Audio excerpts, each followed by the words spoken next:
അവിടെ നോക്കി. പിന്നെ അത് ജൂപ്പിറ്ററാ, ഒരു ബ്ലൂ ജൂപ്പിറ്റർ കണ്ടോ? അത് ഇവിടെ ഉണ്ട്.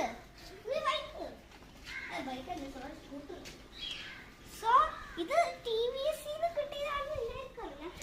കണ്ടോ പുറകെ ടിവിഎസ് കാണിക്കുന്നുണ്ട്. കണ്ടോ കണ്ടോ ഇവിടെ ടിവിഎസ് കാണിക്കുന്നുണ്ട്. ഇവിടെ നിങ്ങൾക്ക് പേര് കാണാൻ പറ്റും. സ്കൂട്ടർ കണ്ടോ ജൂപ്പിറ്റർ. പിന്നെ എനിക്കറിയില്ല എന്തൊക്കെയാ പറയണ്ടേന്ന്. അല്ല ഇവിടെ വരണം കൂടെ. ഇത് രണ്ട് ലൈറ്റ് ഉണ്ടെന്ന് കണ്ടില്ല. ഒരു ലൈറ്റ് അമ്മയ്ക്ക് വേണ്ടിയിട്ടാണ്. പക്ഷെ അവർക്ക് അറിയത്തില്ല ഓടിക്കുന്നത് എങ്ങനെയാണെന്ന്.